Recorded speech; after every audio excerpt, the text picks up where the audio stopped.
está em constante crescimento. Nele nada se repete. Nada. Ele caminha simplesmente. Então, na verdade, em nós nada deve se repetir. Nada. Se estivéssemos à altura dele, nós podemos a todo momento mudar. Eu não digo a todo momento, em termos grosseiros, mudar fisicamente as coisas. Isso é impossível. Nós não somos criados para isto.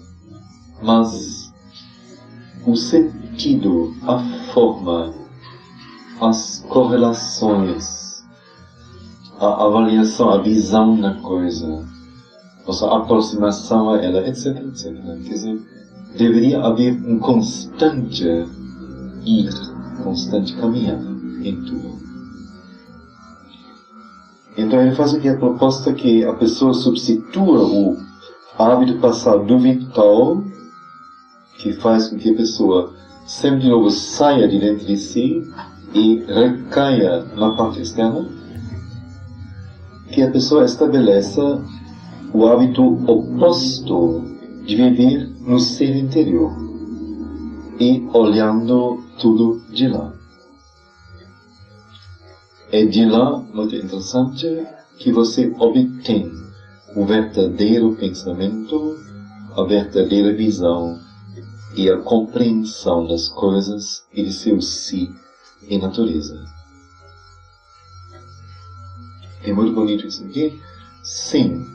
Quando se está na consciência certa, então há o movimento certo, a felicidade certa, cada coisa em harmonia com a verdade. Quando há a consciência errada, então há exigência, dissatisfação, dúvida, todo tipo de desarmonia. É assim mesmo. Quando a consciência está certa, o que acontece às vezes conosco, como as coisas com simplicidade e harmoniosamente se dão e se resolvem.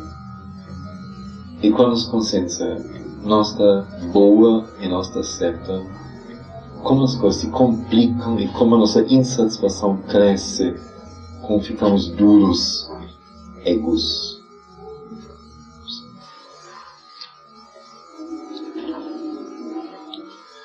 Então, outra essa colocação. Esta consciência verdadeira não deve ser uma borboleta que 3 vezes na vida pousa no dorso da nossa mão e naquele dia tudo flui. E o resto é aquela coisa difícil de se viver. Quer dizer, não deixar acontecer as coisas, mas trabalhar para adquiri-las, para abrir o ser a elas, para inseri-las no ser, o que for preciso. Essa sempre é a colocação. O querer e o fazer o trabalho.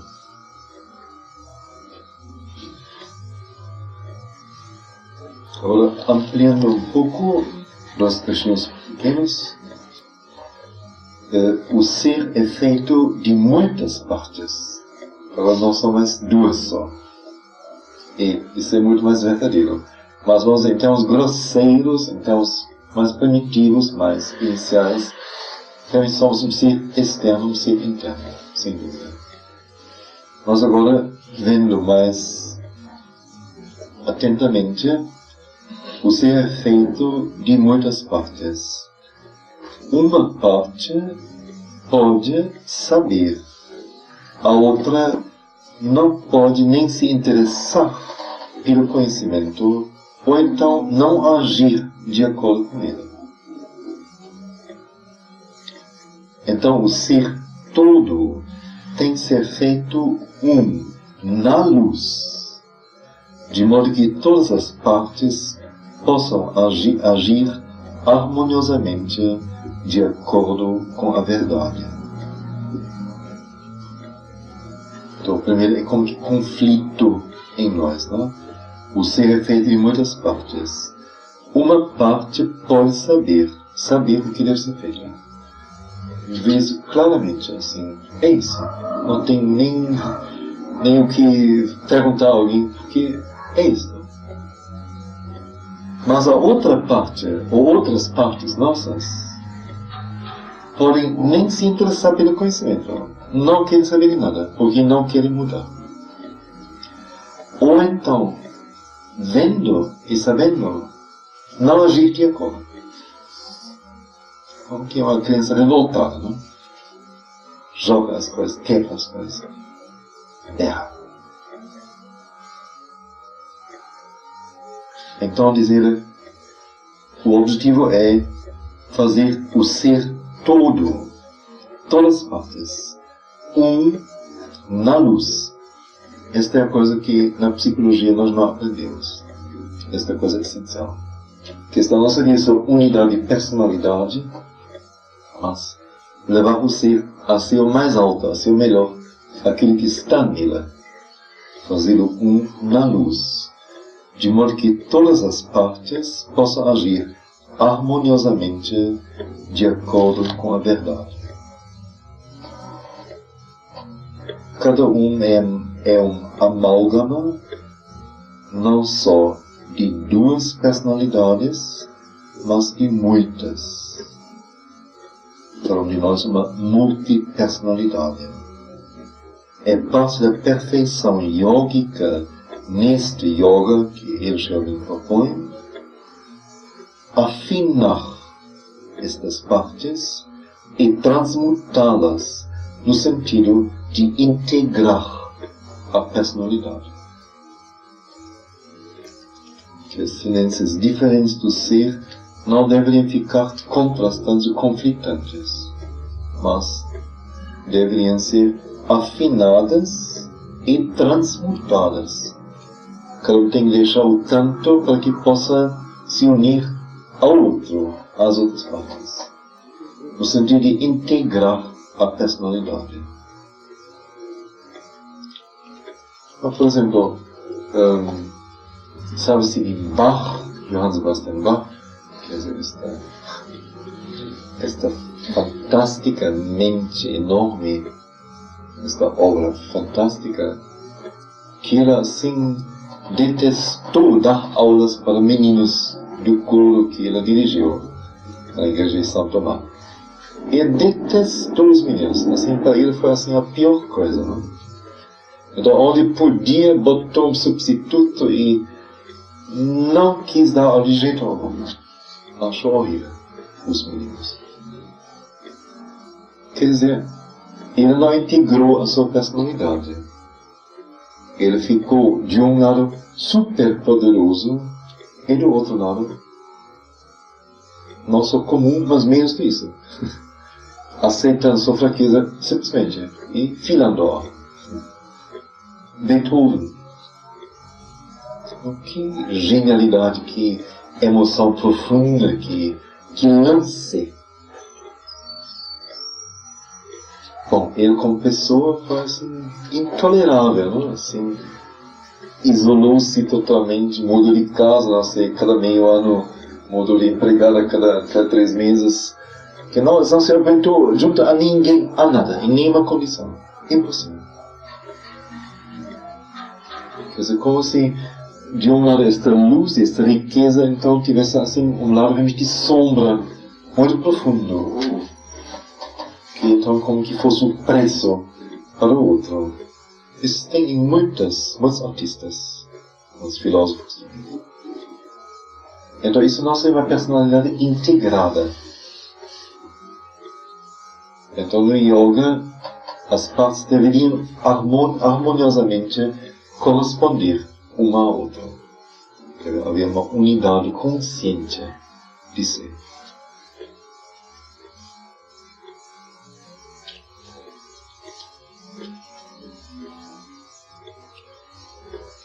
Então, uma colocação muito interessante, a gente nunca pensou sobre isso. Ter consciência de sua consciência central e saber a ação das forças que agem sobre nós é o primeiro passo definido em direção à automaestria.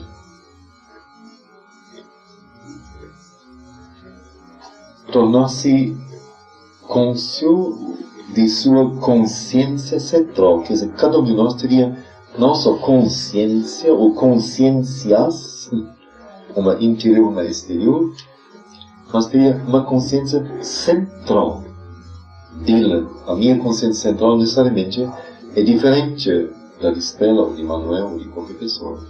Cada um teria a sua consciência central. E ao mesmo tempo que se deveria saber conhecer essa consciência central, deveria se conhecer a ação das forças. Quer dizer, o que em nossa vida influencia sobre nós, o que exige de nós, o que nos puxa, o que nos empurra, o que nos mantém para baixo, o que nos faz saltar. Conhecer tudo isso, para poder justamente a cada momento assumir uma posição consciente diante das coisas e não ser o julgante das forças. Então dizendo assim, se tem as duas coisas, isso seria o primeiro passo definido em direção à auto-maestria. Pois se eu sei onde se situa em mim a minha consciência central, a partir daí eu tenho como que uma pequena fortaleza dentro de mim. Porque é lá que meu ser está centrado. Isso pode ser partes diferentes. Se que alguém tem um físico tão feliz, tão em contato com o psíquico, essa consciência central sempre teria que ser alguma parte do ser em contato com o psíquico, onde o psíquico se expressa mais diretamente.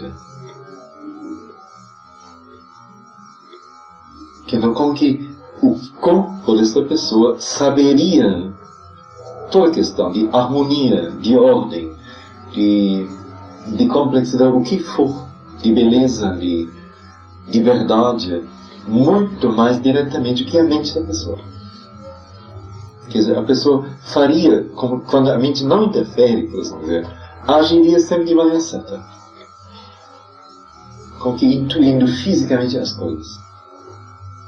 Ou então, que parece mais comum, o psíquico com mais facilidade se comunica com o ser mental interior.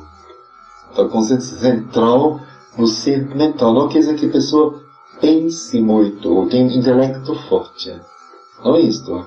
Mas que o plano interior da mente seja muito evoluído e que lá realmente um conhecimento maior se formule e possa guiar a pessoa. Então, se a pessoa se concentra, se acalma, ela terá a resposta certa dentro dela. Clara, simples, direta. Ou a pessoa, vamos dizer, onde talvez a consciência central se situa no emocional, não é a pessoa que vive emocionalmente com força e com abundância e demência, mas é uma pessoa que teria um sentimento tão sutil, uma distinção tão clara, fina, exata do que é certo, errado, como agir, onde recuar, o que fazer para criar harmonia e assim por diante. Ela sentiria isto. Ela sentiria isto. Encontraria sempre nesse sentimento, nesta emoção, o guia mais feliz, mais certo, mais direto. Então, essa consciência central como que daria a cada um de nós a sua arma principal. E a partir disto, a pessoa, nós poderíamos então como que trabalhar o resto do ser. Nós sempre vamos, a primeira instância deveria ser esta parte onde a consciência central se localizou. E consequentemente com isso, então, um outro trecho é uma dificuldade muito séria em nosso yoga, a ausência de uma vontade central. Quer dizer, a consciência central deveria corresponder a uma vontade central. Vontade centrada neste plano, mas que então também, com que de maneira resoluta, ou mesmo absoluta quase, não admite nada que não corresponda a esta consciência central. E uma decidida se fecha a todas as possibilidades para poder chegar a si. Uma vontade central sempre superior às ondas das forças da natureza, impondo seu objetivo central e sua aspiração central na natureza. É por isso que você ainda não aprendeu, o que lhe acontece porque você ainda não aprendeu a viver em seu ser central. Você se acostumou a correr com cada onda de força, não importa de que espécie ela seja, aquilo que se jogou sobre você, identificar-se com isto pelo tempo que isto dura. Isto é uma das coisas que deve ser desaprendida. Você deve encontrar seu ser central, com o psíquico como sua base, e viver nele. Quando a gente ouve isto, as ondas das forças da natureza, ou que você até então se acostumou a correr com cada onda de força, não importa que espécie seja, aquilo que se jogou sobre você, identificar-se com isto pelo tempo que dura, é o que a gente vive, não? Que a grande maioria vive, não é? Alguma coisa em nós sabe alguma outra coisa, mas não tem esta, como diz, acho muito bem, esta vontade central, que zela pela consistência, pela continuidade, pela constância, pelo não se desviar da direção do objetivo. Então isso é uma coisa que também tem que ser desenvolvida, formada.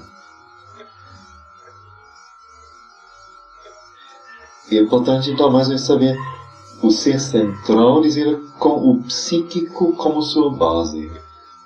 O ser central não seria algo onde exteriormente teríamos poder. Isso não é isto.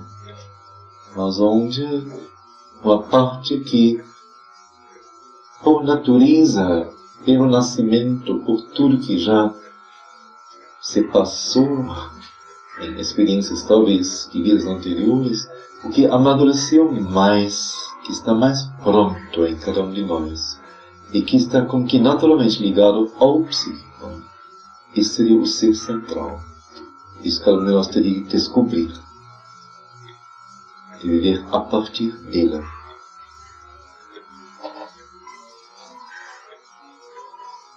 Há um ser interior e um ser mais íntimo, aquilo que chamamos o psíquico. Então, o psíquico não está no mesmo plano, nível, com o vital, mental ou físico interior, mas ele está no cerne, no centro, no âmago de tudo. Ele é mais profundo do que isso. Nós vemos o ser, o mental, por exemplo, o mental interior, o vital interior, o físico interior, são ligados às forças universais, aos planos universais, que tem algo cósmico aí em nós. Enquanto o psíquico não é ligado ao plano universal, mas é ligado ao plano divino. É a alma, quer dizer, é a parte divina nossa, individualizada, que cada um de nós tem. Então é de outra natureza. É da natureza deste universo, mas daquilo que cria o universo, mantém, o abraça.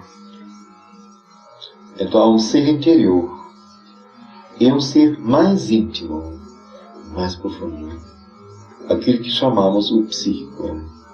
Quando nós meditamos, tentamos penetrar no ser interior, não é o psíquico, é o ser interior.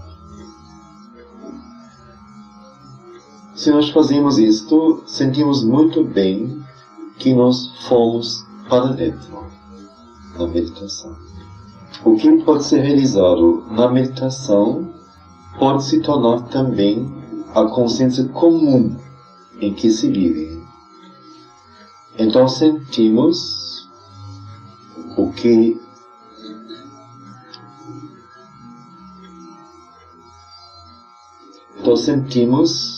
aquilo que agora é nossa consciência comum é algo bastante externo e na superfície, não nosso si real. Então, quando se medita, você vai para dentro do ser interior. Então diz que pode ser realizado na meditação, esta entrada para dentro, a identificação com o ser interior, pode se tornar também a consciência comum em que se vive. Que não precisa ser limitado a poucas horas de meditação, mas pode ser o constante na vida. E quando se chega a isto, se vê de repente como o que antes foi para nós consciência de vida, como se foi algo assim totalmente superficial, externo. Veja? O que você sente como a nova vida é o crescimento do ser interior em você. O ser interior é o ser verdadeiro. E à medida que ele cresce, a consciência toda começa a se modificar. Este sentir e a sua nova atitude em relação a pessoas são sinais da mudança. O ver de coisas interiores também normalmente vem com esse crescimento do ser e da consciência interiores. É uma visão interior que acorda na maioria daqueles que buscam quando eles entram nesse estágio. Então, o que você sente como a nova vida, a pessoa diz, olha, me sinto assim, com que renascendo, é uma nova vida que brota em mim. Então, isto é o crescimento do ser interior em você. Porque o ser interior é o ser verdadeiro. E à medida que ele cresce, a consciência toda começa a se modificar. Este sentir e a sua nova atitude em relação a pessoas, talvez nós cheguemos ainda a ouvir alguma coisa sobre isso depois, são sinais da mudança. O ver de coisas interiores, que não mais ver físico, mas o ver imagens, cores, luzes, coisas. O ver de coisas interiores também comumente vem com esse crescimento do ser e consciência interiores. É uma visão interior que acorda na maioria das pessoas que buscam quando elas entram nesse estágio. É também uma característica desta consciência interior que, mesmo quando ela é ativa, ela é sentida atrás da ação ou contendo-a. Numa completa quietude ou silêncio. Quanto mais nós nos concentramos, mais esta quietude e silêncio se aumentam. É por isso que parece tudo dentro quieto, mesmo se todos os tipos de coisas podem ocorrer interiormente. É também completamente normal que o que ocorre na consciência interior não se deveria expressar presentemente no físico exterior. Isto primeiro cria mudanças no lado de fora, mas toma posse dos instrumentos exteriores somente depois. Tomamos essa segunda palavra. É interessante ver as coisas interiormente.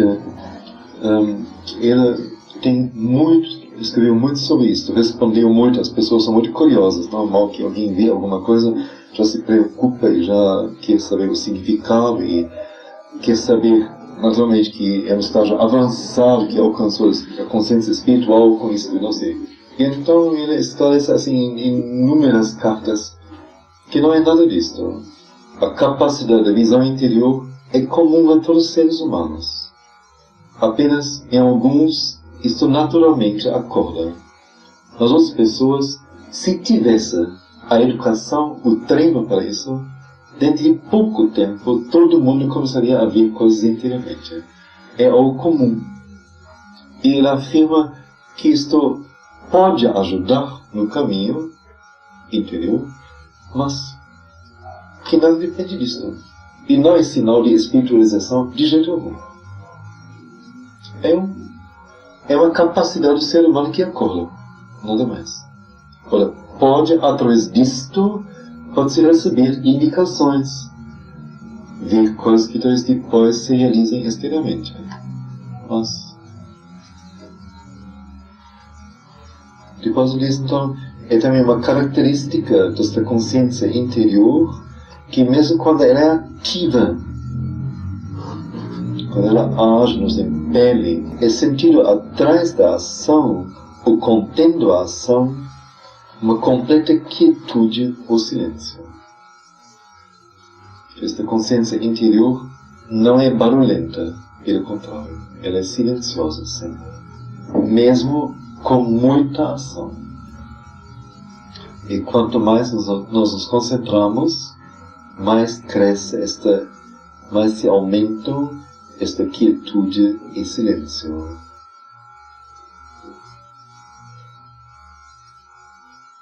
E é também, parece importante também, é também completamente normal que aquilo que ocorre na consciência interior não se deveria expressar presentemente, quer dizer, imediatamente, no físico exterior. Isso primeiro é uma vivência dentro. Isto primeiro vai criar mudanças do lado de fora. Mas isto só toma posse dos instrumentos exteriores muito depois. Então, eu posso inteiramente como que já viver num estágio bastante avançado, maduro, mas exteriormente as minhas ações podem eventualmente não corresponder a isso. Porque leva tempo. E talvez o meu trabalho no meu ser exterior não seja eficaz, não seja real. Mas isso não impede que interiormente nós cresçamos e possamos estar bem adiante. Há um estágio nesta caminhada em que o ser interior começa a acordar. Agora vem algumas informações em relação a pessoas, por exemplo, relacionamento com pessoas. Frequentemente, o primeiro resultado é a condição que se compõe dos seguintes elementos. Quer dizer, ele caminhou a caminhada, ele leu sobre isso, mas ele observou muitas pessoas fazendo a caminhada. E a partir de então é capaz de dizer algo como que desprendido da experiência própria dele ou da pessoa. Então há um estágio em que o ser interior começa a acordar. Frequentemente o primeiro resultado deste acordar é a condição que se compõe dos seguintes elementos. Primeiro, uma espécie de atitude de testemunha, em que a consciência interior olha tudo que acontece como espectador ou um observador, observando coisas, mas não tomando um interesse ou prazer ativos nelas. Então, a primeira coisa, uma espécie de atitude de testemunha, na qual a consciência interior olha tudo que acontece, mas como espectador ou observador. Quer dizer, observando as coisas, mas não tomando o interesse ou prazer ativos nelas. Olha, vê, mas é como um filme, ou como a vida de uma outra pessoa. Não me engajo, não me perco nisso. Eu olho só, vejo. Segundo, um estado de equanimidade neutra, em que há nem alegria, nem tristeza, somente quietude. Um estado de equanimidade neutra, em que há nem alegria, nem tristeza, somente quietude. Terceiro, um sentido de ser, de alguma maneira, separado de tudo o que acontece, observando, mas não sendo parte disto.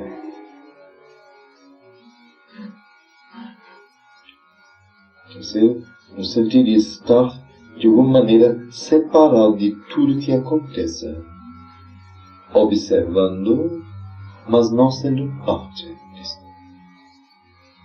E o quarto ponto, elemento, uma ausência de apego a coisas, a pessoas ou eventos. Podemos dizer como que um distanciamento geral, como se todo ser exterior, com seus 1000 fios enfiados, com seus 1000 olhos olhando e chupando as coisas, seus 1000 recebimentos e trocas e emoções e doações e recebimentos e tudo mais, como tudo isso caísse. E o ser interior fica tão forte que o exterior fica cinzento, fica inexpressivo. E nem faz mais questão de ser expressivo, de ser engajado. Isso não como resultado final. Isso é um estágio, ele diz. Um estágio. É um estágio bem inicial, quando o ser interior acorda.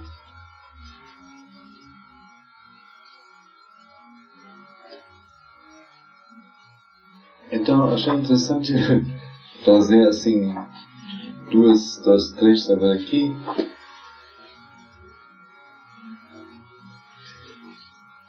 Que são aparentemente muito pessoais, mas como que mostrando como isto que é dito aqui, em termos assim, meio abstratos e assim, não muito simpáticos, por assim dizer, como isto deve ser vivido. Então tem, por exemplo, aqui um cantor que escreve para ele sobre o seu canto.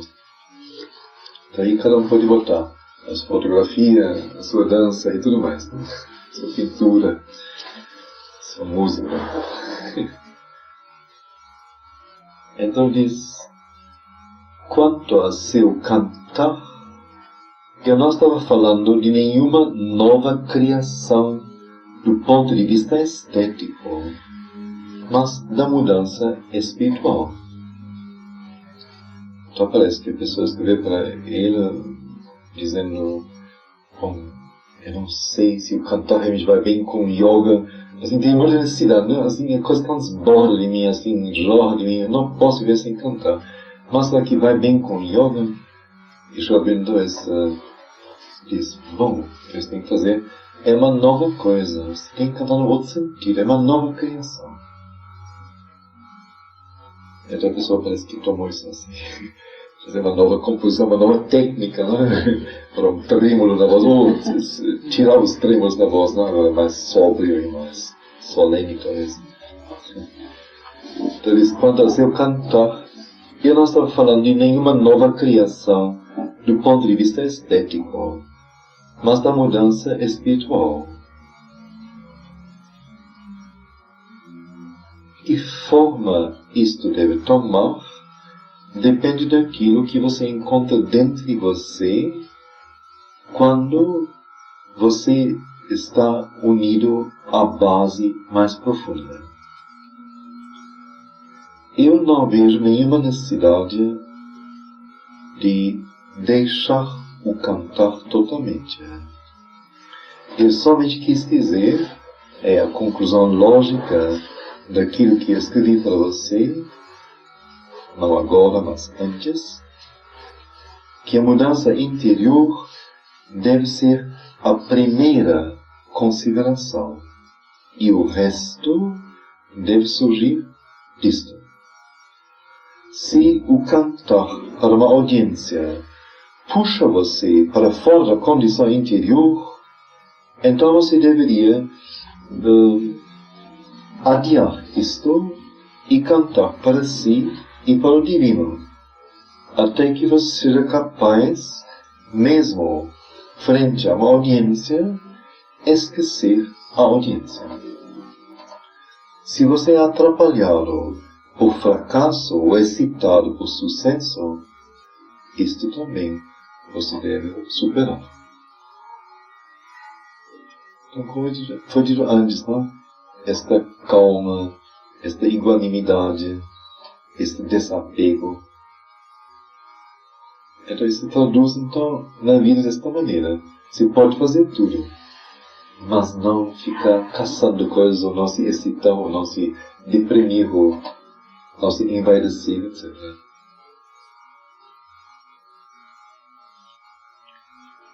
Depois, isso é uma frase extraordinária, não? Sim, grande mesmo. Ou, se a gente consegue isso, então a gente cresceu bastante. Nós deveríamos ser capazes de fazer, primeiro, o mesmo trabalho sempre com entusiasmo. Jamais alguma coisa que se repete deve nos cansar. Sempre, como a maioria de nós tem trabalhos repetitivos. As profissões têm uma grande variedade de trabalhos, são muito raras. Então, ser capaz de fazer sempre o mesmo trabalho com entusiasmo, com energia nova, desperta. E ao mesmo tempo, ser capaz de fazer qualquer outra coisa, ou de ampliar aquilo que se faz a partir de uma notícia de momento, instantaneamente. Então, de um lado, sempre tem essa energia entusiasta. Segundo, eu faço coisa com esse entusiasmo, não? Maravilhoso. Então, eu digo, olha, deixa isso aqui, faça coisa lá. Eu deveria, assim, com que instantaneamente ser capaz de largar isso sem nenhum remorso, sem sentir nada, ir para outro lugar, fazer outra coisa, com entusiasmo. Não ficar apegado nem um pouco. Ou, faça uma coisa, então escreve cuidadosamente, me dou muito, trabalho com isso, monta coisa assim. E de repente eu digo, bom, olha, vamos ampliar a coisa, viu? Você faz isso, você além disso faz isso, você além disso faz isso, você além disso. Então de repente, então eu sinto, eu vou perder agora esta consciência tão escrupulosa que desenvolvi para fazer isto. Quer dizer, você está apegado. Se é apegado, não é a condição certa. Aprenda a se desapegar de qualquer coisa. Mesmo que você faça uma coisa bem, ou isso é beneficente para não sei quem ou quem, não importa. A questão é educar-se, ter-se, possuir-se. Não depender de nada de ninguém.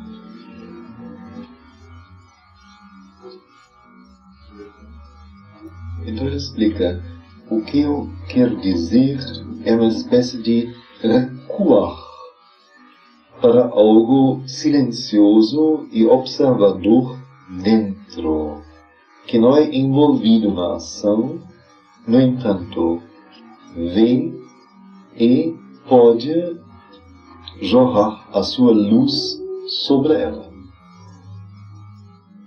Há então duas partes do ser. Uma interior, olhando as coisas e testemunhando e sabendo. A outra executiva e instrumental e ativa. Há então duas partes do ser. Uma parte interior, olhando, testemunhando e sabendo. A outra executiva, instrumental e fazendo. Isto dá não apenas, interessante olha, não apenas liberdade, mas poder. Liberdade porque você não fica agarrado nas coisas. Você a qualquer momento pode se tirar de qualquer coisa. Você escolhe livremente, consente livremente com a própria coisa e com também a questão da mudança, o que for. Você está livre. Isso lhe dá poder. Você não fica, sua energia não se engaja, não se perde, não se enlaça nas coisas. Mas é uma energia livre que você poderá colocar onde quiser, onde for preciso. E nesse ser interior, nós podemos entrar em contato com o divino não através da atividade mental, mas através da substância do ser. Através de um certo toque, percepção, recepção interiores, recebendo também a certa inspiração ou intuição do trabalho.